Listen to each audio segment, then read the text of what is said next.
hari ni saya ada tengoklah video. Macam biasalah guys, saya kalau tunjuk budak ni mesti korang dah tahu dah. Dia ni memang akan muncul apabila dalam keadaan-keadaan yang diperlukan. Dia akan muncul. Dia akan jadi memang terpaling Melayu lah. Siapa? Cuba teka. Siapa? Dia akan jadi terpaling Melayu. Tiba-tiba dia jadi terpaling Melayu. Siapa? Akmal Saleh. So hari ni keluarlah kenyataan Akmal. Akmal Saleh, Ketua Pemuda UMNO.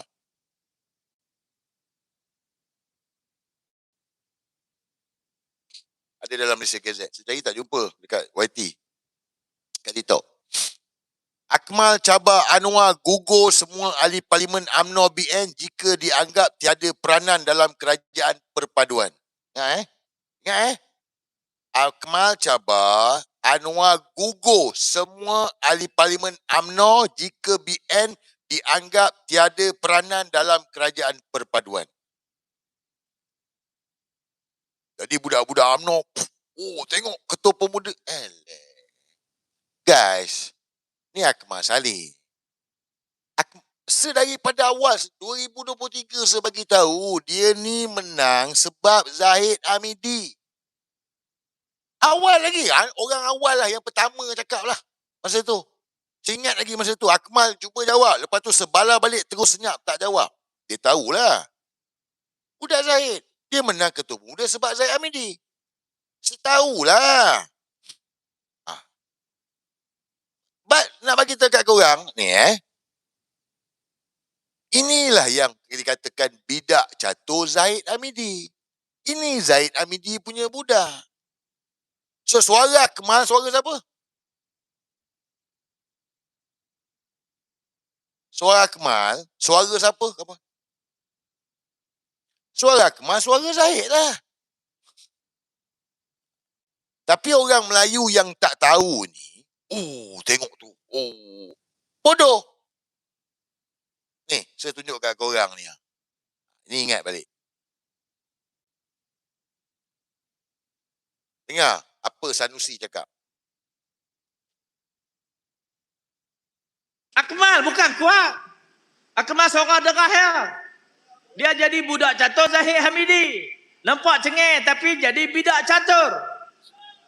Bos dia Khairi Jamaluddin. Khairi Jamaluddin tak tahu nak pergi mana lah masuk UMNO balik. Dia kata nak main di Kedah, saya kata mai. Dia nak tengok orang Kedah kata apa? Tak mustahil, tak susah. Kita nak minimum 15 kerusi. Kalau boleh pergi sampai 21, alhamdulillah.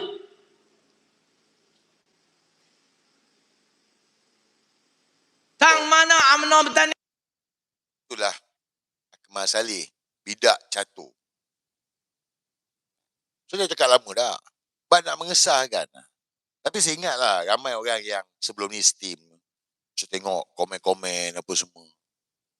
Start daripada saya rasa kes token kalimah Allah tu saya rasa. Ingat tak? Kes token kalimah Allah tu, saya ingat Akmal bukan main lagi lah. Inilah orang politik guys. Selagi mana dia orang boleh perbodohkan korang, dia akan perbodohkan korang. Sebab emosi. Dia kena main dengan emosi. Kalau tak ada isu tu, dia orang tak boleh jadi hero. Nampak tak game dia orang ni? Dia kena ada isu supaya dia orang boleh jadi hero ke depan.